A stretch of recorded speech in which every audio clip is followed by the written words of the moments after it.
शिव को प्रिय है पुष्प में आंक का पुष्प, जो आंकड़े का पुष्प होता है शंकर को बड़ा प्रिय। दूसरे नंबर पर शंकर को प्रिय है शमी का पुष्प, बहुत ध्यान देना महाराज। तीसरे नंबर पर शंकर को प्रिय है महाराज सरसों का पुष्प।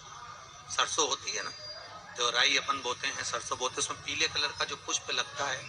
हमारा तो निवेदन रहता है जब तक सरसों आए तो प्रयास करा करो कि सरसों के 108 पुष्प शंकर भगवान पर चढ़ाना प्रारंभ करो। महाराज ये पक्का है कि वर्ष भर कोई बड़ी बीमारी आपको घेर नहीं सकती अगर सरसों के फूल शिव को चढ़ रहे हैं तो। और प्रयास करना कि सरसों का जो पुष्प होता है, सरसों का जो फूल होता है महाराज, अगर कोई व्यक्ति को किडनी या लीवर से जुड़ी हुई कोई तकलीफ होती है या किसी व्यक्ति का एक्सीडेंट हो गया होता है और उसका कोई अंग रह गया हो, कोई शरीर का कोई भाग रह गया और वो काम नहीं कर रहा हो, जैसे किसी के पांव रह जाते हैं एक्सीडेंट के बाद, किसी का हाथ रह जाता है या कोई अंग काम नहीं कर रहा हो, वहां ब्लड पहुंच नहीं रहा हो, वो जगह एकदम सुन्न हो गई हो, खाली पड़ गई, तो उसके लिए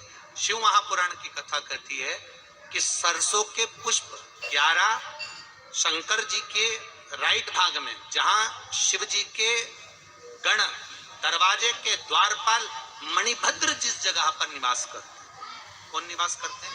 मणिभद्र। शंकर जी के दरवाजे के द्वारपाल हैं मणिभद्र जी।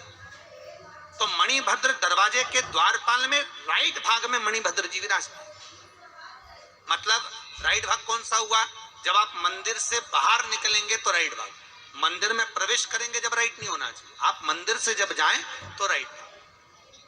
मतलब आप मंदिर से राइट से जाएंगे तो शंकर जी का भी राइट हो जाएगा, क्योंकि शिव जी ऐसे बैठे हैं तो शंकर जी का भी राइट हो गया, देवता उनका भी राइट हो गया, तो राइट भाग सीधा हाथ मणिभद्र जी का स्थान। 11 सरसों के पुष्प मणिभद्र के उस द्वार पर आप रख दीजिए और मणिभद्र के द्वार पर रखकर अंदर जाकर 108 वापिस जब आप बाहर निकल रहे हैं, ये पुष्प आप रखने के बाद एक बार बाहर जाएंगे, फिर वापिस आएंगे मणिभद्र के रखने के बाद, और अंदर जाकर 108 सरसों के पुष्प शंकर को समर्पित करेंगे महाराज। उस सरसों के पुष्प जो शिव जी को आप समर्पित कर रहे हैं उसको वापिस लेकर आएंगे, श्री शिवाय नमस्तुभ्यम बोलकर उस सरसों के पुष्प को महाराज सरसों के तेल की बोतल में उसको डाल लीजिए। शंकर भगवान को किसी भी प्रदोष में, शाम के समय प्रदोष काल में उस तेल को वापस ले जाकर चढ़ा दीजिए शिव जी को, उसको वापस लेकर आ जाइए। उस तेल का प्रयोग आप नाभि में डालिए और जो शरीर काम नहीं कर रहा उस स्थान पर कम से कम 15 दिन 20 दिन तक उसकी मालिश करना प्रारंभ करिए। बाबा चाहेगा तो चलाने का प्रयास कर देगा और वो अंग, वो शरीर काम करने लगेगा।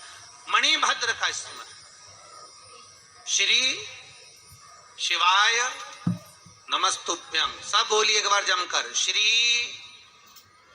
अरे पहले बोल दिया, हमारे साथ तो बोलो, श्री शिवाय नमस्तुभ्यम। भगवान शिव के मंत्र का स्मरण कर कर सरसों का जो पुष्प है उसमें आनंद की अनुभूति